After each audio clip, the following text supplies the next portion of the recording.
President Barack Obama was not yet born when a courageous teacher in New Orleans, Louisiana, was about to display the strength and commitment that would show a divided city and our nation the light of truth that would demolish long-standing prejudice and help to open a new world of opportunities for every African American across the land.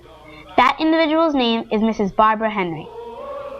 Mrs. Henry played a major role in civil rights progress, but she did not seek to be a part of history. She sought only to follow her heart and do what she believed was right. Mrs. Henry took the hand of first grader Ruby Nell Bridges, and together they stepped over the threshold of history and threw the door open by the Supreme Court in 1954. Public schools had been segregated in the South since the Civil War, and the schools for blacks were nowhere near equal to the school for whites. In the 1890s, a Supreme Court decision came down that allowed for separate but equal. It's Plessy versus Ferguson. And the Supreme Court ruled that the South would be allowed to create separate but equal schools. One of the big issues is that if you don't get an education, you can't get as good a job. The black community is very much harmed by its inability to get these good jobs. The beginning of the end for school segregation came on May 17, 1954, when the decision on Brown versus the Board of Education was read by Chief Justice Earl Warren. Segregation of white and colored children in public schools has a detrimental effect upon the colored children. The impact is greater when it has the sanction of the law, for the policy of separating races is usually interpreted as denoting the inferiority of the Negro group. Throughout the South, what happened when the schools were desegregated is this became very much a concern for whites. It was more touchy to integrate the schools than anything else, or desegregate the schools. In New Orleans, there was a very strong reaction. The white community was very angry that their schools were going to be desegregated.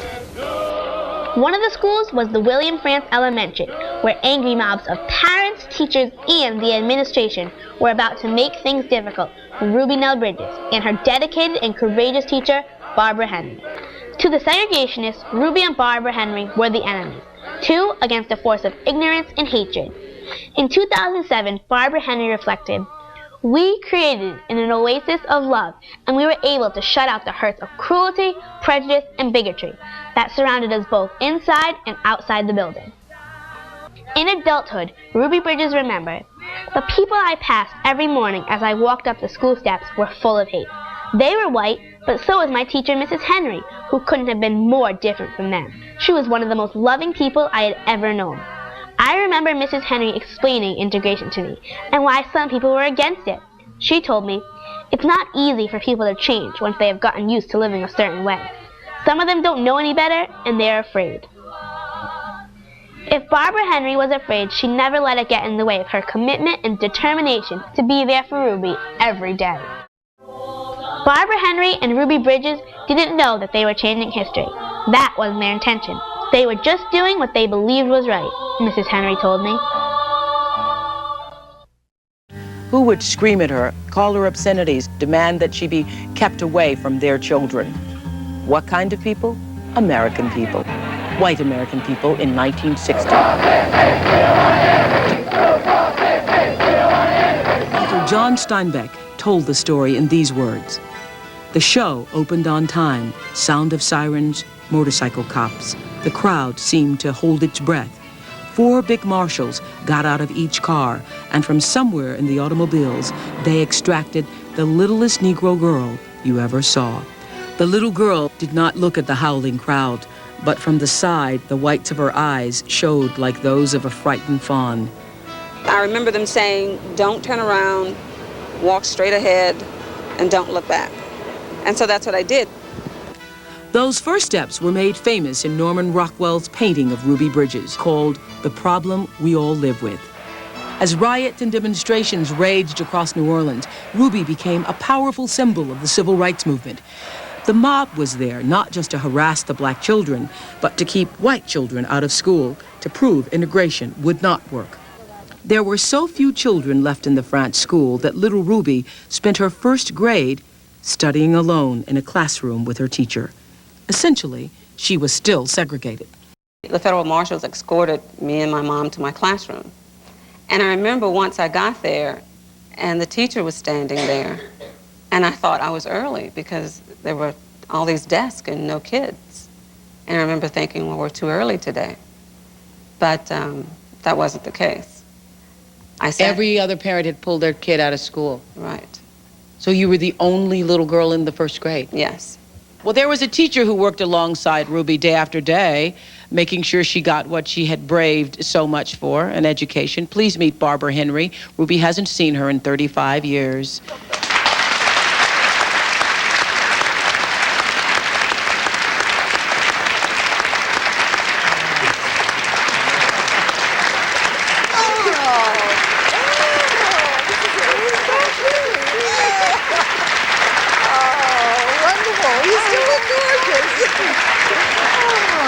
So now, being an adult woman with perspective, don't you find that just remarkable that she was able to do that? I do.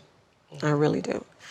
She didn't have any friends. I mean, she was coming from Boston into the South. She was ostracized, and she actually taught me the lesson that I say Dr. King taught all of us.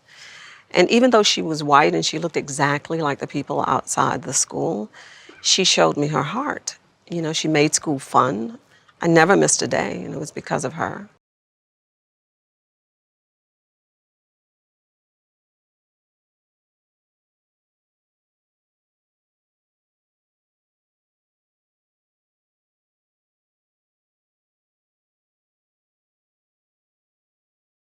So it was really a love story that brought me to New Orleans, because just about 2 months before I met Ruby Bridges, I was married in Boston, and after we were married, Hank was working in New Orleans, so of course I went to New Orleans. So while I thought there would be nothing more that would make me fall in love further, then I met another person whom I fell in love with, and so the love story grew and became quite historic in a way that I never would have imagined, but really wonderfully.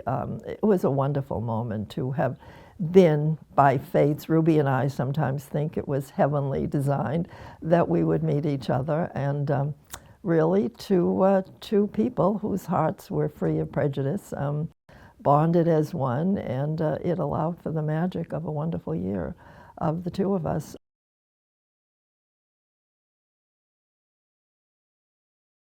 Being able to carry out the goal of that was so incredible at that point, and that was the racial desegregation of the New Orleans school system, and it took place at the French School. And so a goal that was a century really long in the making, but 6 years after Brown versus Board, was finally realized in November of 1960, when Ruby and I joined hands and together began our year in the classroom singularly and apart from the rest of the world. Well, the first day was quite stunning. I simply knew it was a school to be desegregated, which I thought was very exciting, that I would be part of this historic moment, and something about which, of course, I felt passionately. And when we came near the school and parked the car, I saw this incredible crowd in front of the school. And I wondered, how am I going to get from the door of my car to the door of the school? Because I had to make my way through that wild crowd. They didn't look so dangerous as they looked noisy and threatening in a verbal way. So I never really, in a way, felt the fear for my life, but I was terrified. How was I going to get to that school? And so I often think, in my Latin school years, there was this wonderful moral ethic that was written up on this blackboard that said, duty first, honor always, self last. And I think the chalk from those 6 years at Latin school made their way into our very bones. And I think it was that beacon of light that really inspired me, that I was going to make my way through that crowd and I would go to the front door of the school. And indeed I did. When I gave my name to the police, it seemed forever that they would let me through the barricades, because the police were really not in sync with what was happening. They were not. It wasn't their world that they really wanted to see being changed so dramatically right before them. Anyway, they did let me through, and I went to the front door. I rang the bell, and someone came and stood behind the door, and I sort of pretended I was doing a little charade about who I was. And apparently it didn't work, and the person left, and so I thought, well, I'll ring the doorbell again. And so I did the second time, and I apparently was no more effective than I was the first time, and the person left again. And then I was terrified, and I thought, what am I going to do? I didn't want to go back near that crowd. So there was only one thing to do, third time, try again. And I did, and finally the door opened, and the man said, sorry, we thought you were a reporter.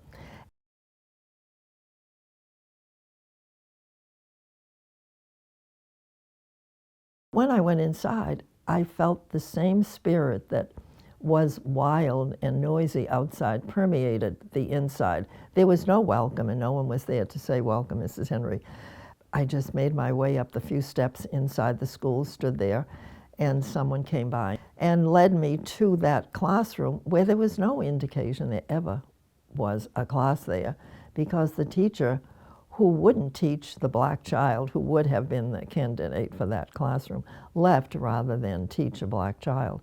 And not meeting Ruby that day, I didn't know who was there, because the only children I saw were those who had come later to school, but their parents were then coming to take them out. But many children just never went to school. Many parents just left the area, took their kids out of school. And so it was very diminished in population. I often think of Charles Sumner said, who can say that this separation doesn't hurt the white people? Who can deny this? And really the only people who roamed the corridors were the federal marshals. And there I was, just sort of left by myself in my classroom watching this drama that was unbelievable to me happening before my eyes. So determined to come back the next day, I left under sort of police protection, and then I returned the next day, and it was quite different. We were led to the back of the school, and I was secure in a parking area. And I never was really told the situation as it really evolved. And I often think that was kind of unfair to me, but nevertheless, the superintendent was under court orders to have a teacher there. So he absolutely had to have a teacher for the black student that was to arrive. Well, that morning is so historic, really, and shortly after I got there, I was told I could go downstairs to the basement area, a big cavernous area. I heard them say, she's coming, she's coming. And as if on signal, those doors opened, and that space was just filled with what seemed like a wall of giants. They were the federal marshals, and there was little Ruby Bridges in the midst of these human towers, as I like to think of them. And just gradually, I walked over to meet her and introduce myself, and she gradually came forth. And her little face just, you know, kids are shy, they often have their heads down, but she raised those beautiful big brown eyes to meet mine. Love at first sight, it was true all over again. And in that moment, really, pretty much fell in love with Ruby. And together we joined hands and left that chorus of faculty that really, truly was a cameo of a passing order. And there we were, symbolic of the new order that was to take place. A white teacher, black child, totally sharing hearts without prejudice, appreciating the dignity of one another, I think, and made our way to our classroom, where we really had a wonderful year. Ruby and I were never alone in our classroom, because at our door always sat a federal marshal. And that was a very anxious kind of situation for me in the beginning, to be teaching with a federal marshal at your door watching everything you said. And I was so conscious of the fragility of that situation that I was in at that moment, that it was very stressful and trying in the beginning. But each day really began quite like the other. I used to think a guardian angel had just dropped her down there. And she would come to meet me with a smile on her face and those eyes, you know, with wonder for what adventure we would have for our day's activity, for our journey that day. For a number of months, we went on, just the two of us. And then one day, quite by accident, I heard music off from a corner. And I thought, well, I'll go see. And I went to that corner room. And surprise of all was a classroom of 3 or 4 little white kids being taught by a singular teacher. And I was stunned.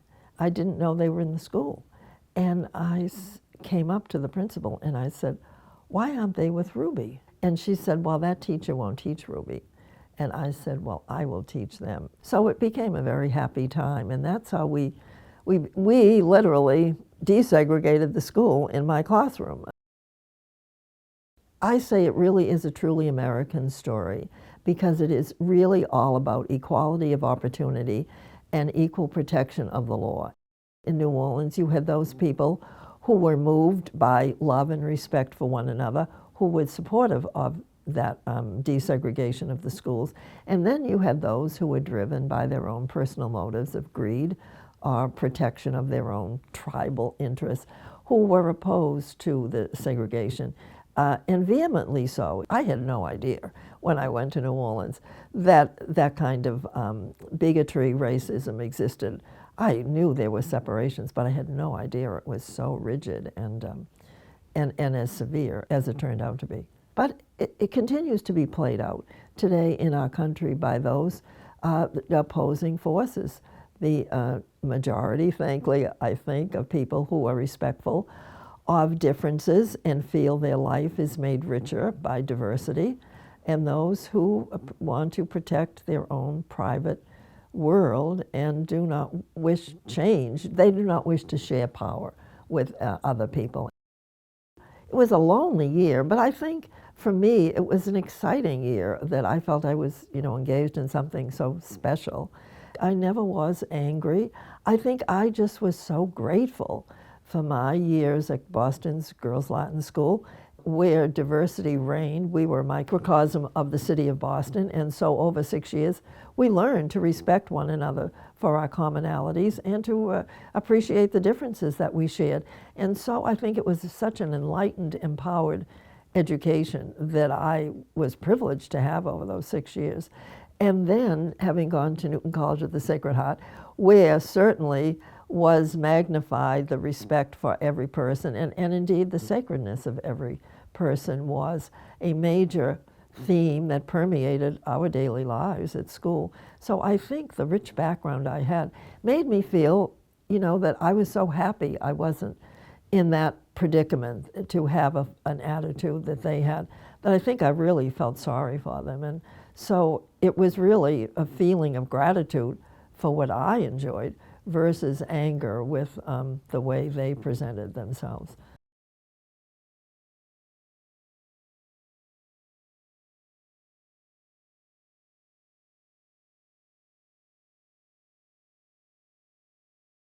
There is a wonderful happening that occurred in my life a couple of years ago. An award was established called the Barbara Henry Courage in Teaching Award. And I think that is so fantastic because I consider courage as the gateway quality of character that really allows for all the other, good qualities of character to evolve.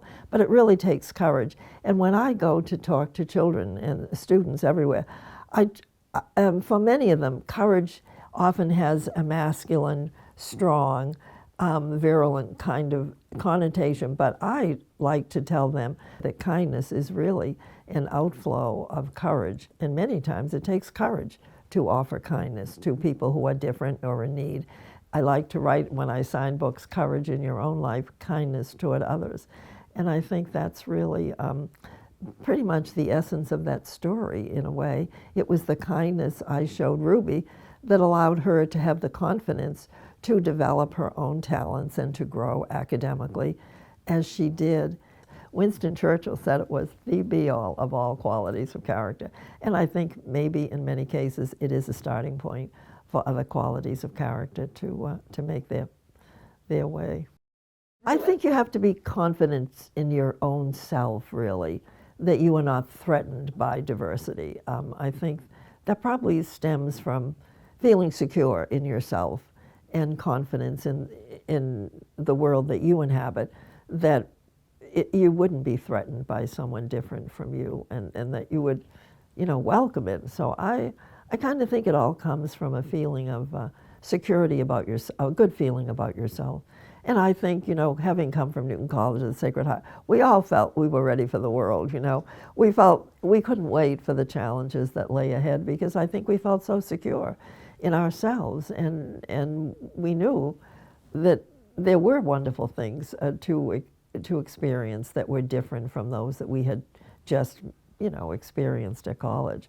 And so I think it was the joy that permeated education there. There was a joyful spirit ever that permeated our years at Sacred Heart. And so I think we left joyful, with open hearts and, the keys to the kingdom, really.